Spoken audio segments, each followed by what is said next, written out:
اعوذ باللہ من الشیطان الرجیم بسم اللہ الرحمن الرحیم۔ برادران عزیز، ہماری آج کی یہ نشست ذبیح عظیم کے موضوع پر چوتھی نشست ہے، اور اس نشست میں ہم بیان کریں گے ذبیح عظیم کے لیے نواسۂ رسول صلی اللہ علیہ وسلم کا انتخاب کیوں۔ ذبیح عظیم کا مصداق اگر امام حسین رضی اللہ تعالیٰ عنہ ہیں تو آپ کا تعلق حضور نبی اکرم صلی اللہ علیہ وسلم سے وہ نہیں جو سیدنا اسماعیل علیہ السلام کو سیدنا ابراہیم علیہ السلام کے ساتھ تھا، یعنی وہ باپ بیٹے تھے، اور یہاں بیٹا نہیں بلکہ نواسۂ رسول کا انتخاب ہو رہا ہے۔ چاہیے تو یہ تھا کہ ذبیح عظیم کا اعزاز حضور علیہ السلام کے حقیقی بیٹے کے حصے میں آتا۔ اس ممکنہ سوال کے کئی جوابات ہو سکتے ہیں۔ سب سے پہلا جواب تو یہ ہے کہ حضور صلی اللہ علیہ وسلم کا کوئی بیٹا جوانی یا بلوغت کی عمر کو پہنچا ہی نہیں۔ ایسا کیوں ہوا؟ یہ اللہ تعالیٰ کی حکمت تھی جس کی طرف قرآن نے یوں رہنمائی فرمائی۔ سورۃ احزاب میں ارشاد باری تعالیٰ ہے، محمد صلی اللہ علیہ وسلم تمہارے مردوں میں سے کسی کے باپ نہیں ہیں بلکہ اللہ کے رسول اور خاتم النبیین ہیں، یعنی سلسلہ نبوت کو ختم کرنے والے، اور اللہ تعالیٰ سب چیزوں کو جاننے والا ہے۔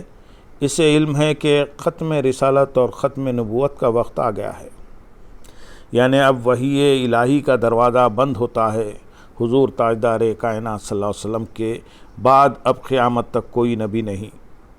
قرآن آسمانی ہدایت پر مشتمل آخری صحیفہ ہے جو قیامت تک اللہ کے بندوں کی رہنمائی کے لیے کافی ہے۔ اللہ تعالیٰ نے فرمایا محمد تمہارے مردوں میں سے کسی کے باپ نہیں۔ یہ نقطہ قابل غور ہے۔ وہ تو اللہ کے رسول ہیں اور سلسلہ انبیاء کی آخری کڑی ہیں۔ اللہ رب العزت نے اس بات پر کیوں زور دیا کہ میرا رسول تم میں سے کسی مرد کا باپ نہیں، یعنی یا وہ کسی جوان بیٹے کے باپ نہیں؟ سوال پیدا ہوتا ہے کہ کیا کسی جوان بیٹے کا باپ یا مخاطبین میں سے کسی مرد کا باپ ہونے والا شخص اللہ کا رسول نہیں ہو سکتا؟ مثلا حضرت ابراہیم علیہ السلام اللہ کے رسول تھے اور جوان بیٹوں کے باپ بھی ہیں۔ حضرت اسحاق اللہ کے جلیل القدر پیغمبر ہیں۔ حضرت اسحاق علیہ السلام اللہ کے جلیل القدر پیغمبر ہیں اور حضرت یعقوب علیہ السلام کے والد گرامی بھی ہیں۔ اس طرح حضرت یعقوب علیہ السلام خود نبی ہیں اور حضرت یوسف علیہ السلام کے والد بھی ہیں۔ حضرت داؤد علیہ السلام اللہ کے پیغمبر اور حضرت سلیمان علیہ السلام آپ کے فرزند ارجمند۔ بنی اسرائیل میں نسل در نسل نبوت کا سلسلہ جاری رہا، پیغمبروں کی اولاد بیٹے بھی پیغمبر ہوئی۔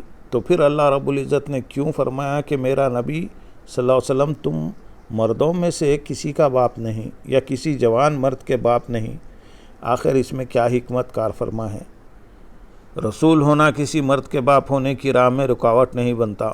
اس سوال کا جواب یہ ہے کہ خدائے علیم و خبیر نے اس نقطے پر اس لیے زور دیا کہ حضور صلی اللہ علیہ وسلم خاتم النبیین ہیں، وہ میرے آخری نبی ہیں۔ اگر محمد صلی اللہ علیہ وسلم کسی مرد کے باپ ہوتے، یعنی حضور صلی اللہ علیہ وسلم کا کوئی بیٹا ہوتا اور وہ جوان ہوتا، تو دو صورتیں ممکن ہوتیں۔ ایک یہ کہ وہ بیٹا بھی اللہ کا رسول یا نبی ہوتا، جیسا کہ سابق انبیاء کے باب میں ہم نے دیکھا کہ اگر باپ نبی ہے تو بیٹے کو بھی اللہ نے نبوت عطا کی۔ اور دوسری صورت یہ تھی کہ بیٹا نبی نہ ہوتا، یعنی دو ہی امکانات ممکن تھے۔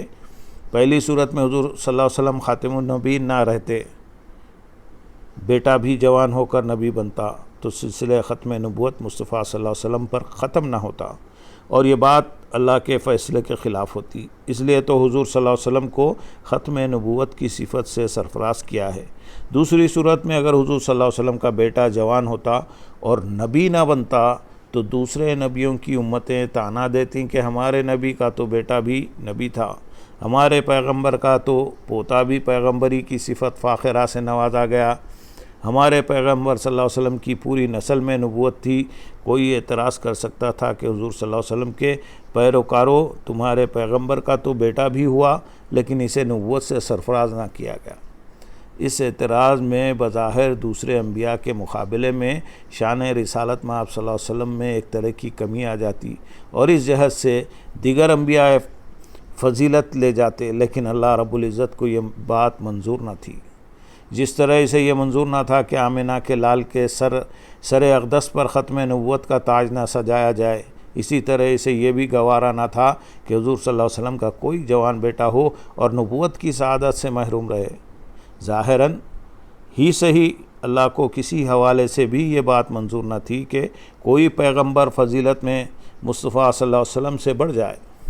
اس کی مثال یوں ہے کہ قرآن مجید فرقان حمید میں اللہ رب العزت نے فرمایا کہ اے محبوب فرما دیں ان کافروں اور مشرکوں کو جو کبھی عیسیٰ کو میرا بیٹا سمجھتے ہیں اور کچھ عزیر کو میرا فرزند قرار دیتے ہیں۔ سورۃ الزخرف میں ارشاد ہے، آپ ان احمقوں سے کہیے کہ اگر خدائے رحمان کا بیٹا ہوتا تو میں سب سے پہلے اس کی عبادت کرنے والا ہوں۔ مدعا یہ ہے کہ اگر کوئی اللہ کا بیٹا ہوتا تو میں اس کی عبادت نہ کرتا۔ اللہ کی شان کا تقاضا ہوتا کہ اس کا بیٹا بھی الوہیت کا حامل ہوتا۔ اگر رب کا بیٹا ہو کر رب نہ بنتا تو اس کی فضیلت میں کمی آ جاتی۔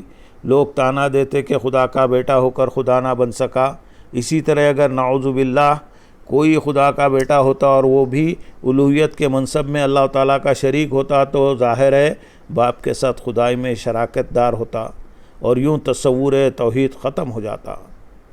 اس لیے فرمایا سورۃ الاخلاص، قل هو اللہ احد اللہ الصمد لم یلد ولم یولد ولم یکن لہ کفوا احد۔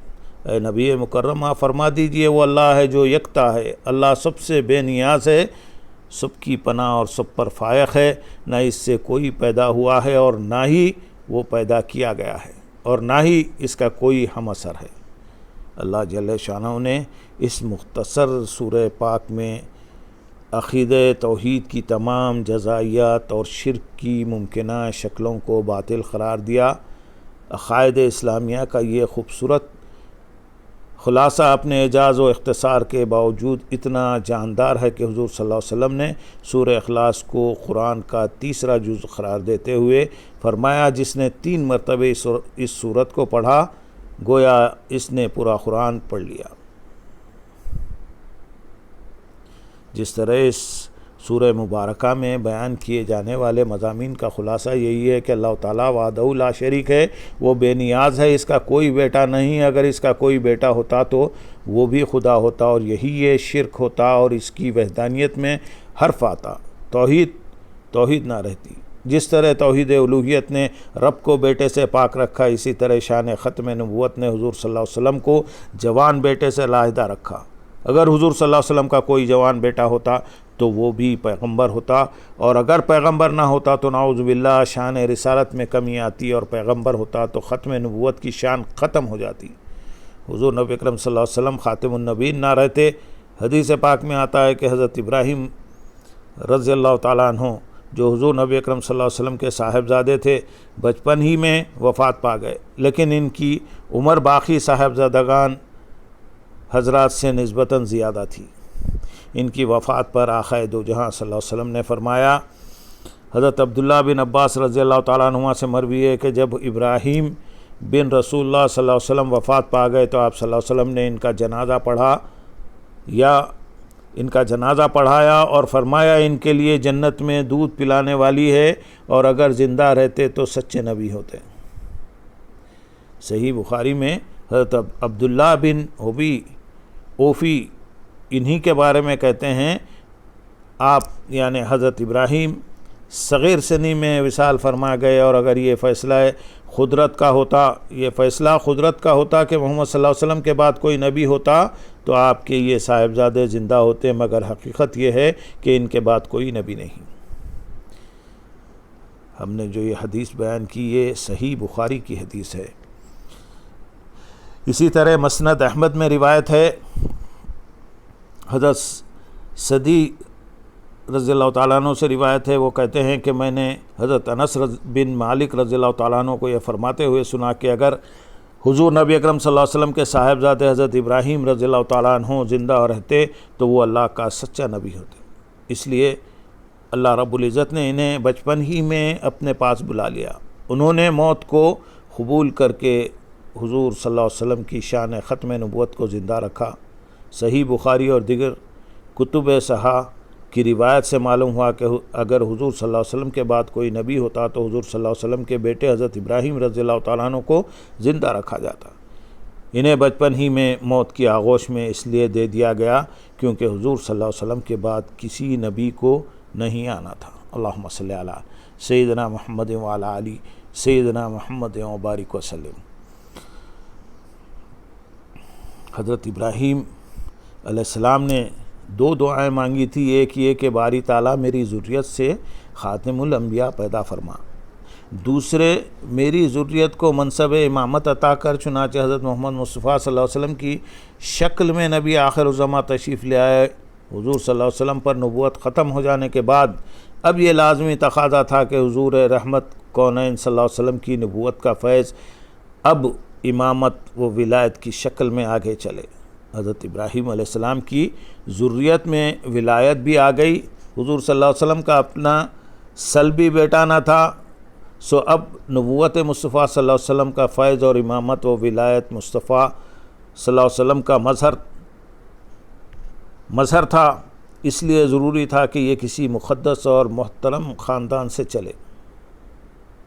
سو اب نبوت مصطفیٰ صلی اللہ علیہ وسلم کا فیض اور امامت و ولایت مصطفیٰ کا مظہر تھا، اس لیے ضروری تھا کہ یہ کسی مقدس اور محترم خاندان سے چلے، ایسے افراد سے چلے جو حضور رحمت عالم صلی اللہ علیہ وسلم کا سلبی بیٹا تو نہ ہو مگر ہو بھی جگر گوشہ رسول۔ چنانچہ اس منصب عظیم کے لیے حضرت علی کرم اللہ وجہہ الکریم اور حضور صلی اللہ علیہ وسلم کی لاڈلی بیٹی خاتون جنت سیدہ فاطمۃ الزہرا رضی اللہ تعالیٰ عنہ پر قدرت کی نگاہ انتخاب پڑی۔